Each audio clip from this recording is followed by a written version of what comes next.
Ce soir, nous recevons Francis Degbeyi. Merci d'être là. Bonsoir, Francis. Bonsoir, madame la présentatrice. Alors, selon vous, comment devrons-nous établir notre plan de vie ou notre plan d'action pour le compte de cette année? D'accord. Déjà, je tiens à clarifier ces deux concepts que vous venez de parler. Ces deux outils, le plan de vie et le plan annuel. Donc, c'est deux choses différentes? Oui, c'est deux choses différentes. D'accord. Pour illustrer ce que je viens de dire, le Oui. plan de vie, c'est en quelque sorte la carte routière de votre direction, du futur que vous planifiez pour vous-même, de votre avenir. Pour certains, on a un voyage carrément à faire. Oui. Pour vous, c'est une carte routière. Oui, c'est la carte routière. C'est la direction que vous voulez donner à votre vie. OK.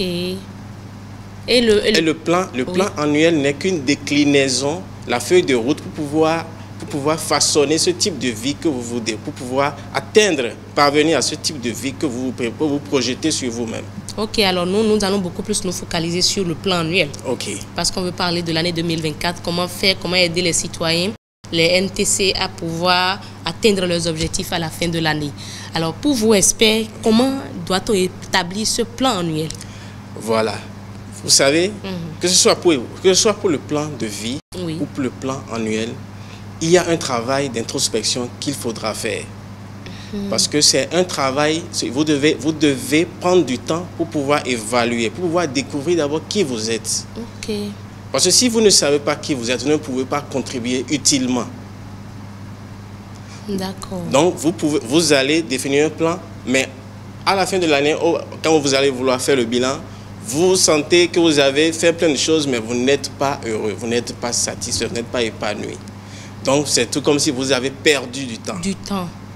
Donc, définir un plan annuel suppose qu'il faudrait déjà découvrir qui l'on est. Qu'est-ce qui nous motive? Qu'est-ce qui nous dirige? Nous sommes motivés par quoi? Quelles sont nos passions?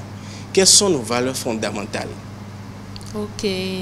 Donc, c'est déjà, lorsque vous faites déjà ce travail, vous êtes en mesure de définir un plan annuel qui a un sens. OK, qui cadre parfaitement avec qui vous êtes. Qui vous êtes. Okay. Voilà. Si vous ne contribuez pas au bonheur des autres, il y a un sentiment d'insatisfaction.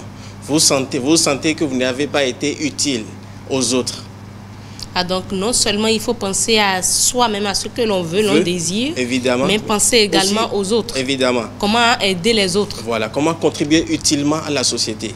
Parce que si la société n'est pas stable, n'est pas épanouie, vous aussi, votre épanouissement est impacté sur votre épanouissement personnel. Oui, oui. Donc, ce qui suppose que, très souvent, on constate que lorsque les gens définissent leur plan annuel ou leur plan de vie, l'aspect communautaire, l'aspect social est souvent occulté. Effectivement. Alors que c'est un aspect très important pour notre bien-être personnel. Voilà pourquoi il est important d'intégrer cet aspect social, cet aspect communautaire, la contribution utile que vous pouvez apporter dans votre communauté ou à la société. Quelle procédure, mettre en place pour atteindre ces objectifs? Ce n'est pas un truc sorcier. Okay. Nous le faisons sans forcément nous en rendre compte.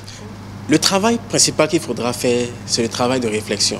Il faudrait déjà identifier ce pourquoi on vibre, identifier ce que nous voulons, quelle contribution nous voulons apporter à notre communauté. Cela est défini par nos valeurs et aussi par notre passion, nos intérêts.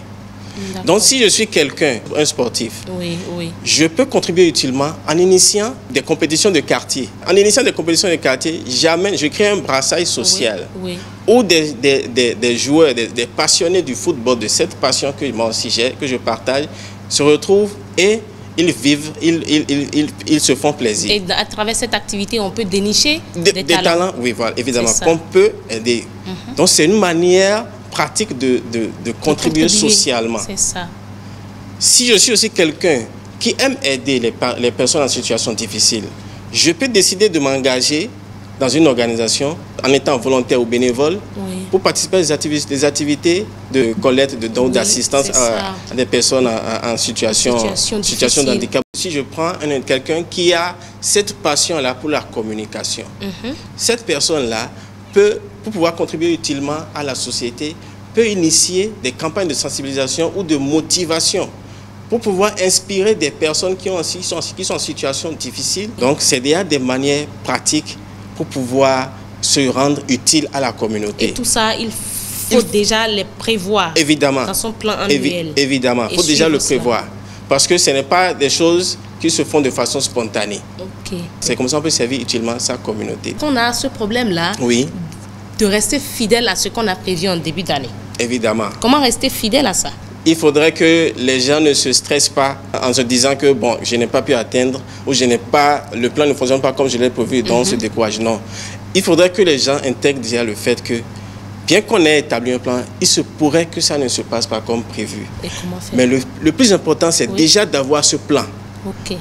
Pour qu'au moment opportun, on puisse s'asseoir et redéfinir, revoir ce plan et définir des actions nouvelles. Merci beaucoup. Vous avez un dernier mot à l'endroit des citoyens? Je vais conclure notre discussion en invitant nos téléspectateurs à prendre le temps nécessaire pour pouvoir définir leur plan, que ce soit le plan de vue, le plan annuel, et qu'ils s'engagent ou initient des initiatives pour pouvoir contribuer de façon utile à la communauté. Il est très important pour eux de savoir qui ils sont afin de pouvoir contribuer utilement.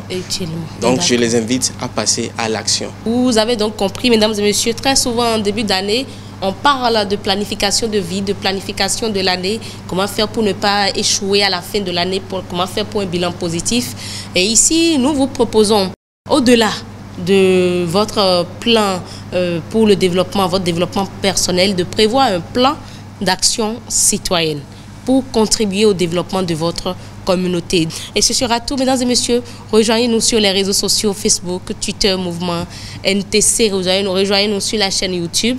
Le numéro WhatsApp également, 97 41 42 67. À présent, nous installons notre expert en changement de mentalité.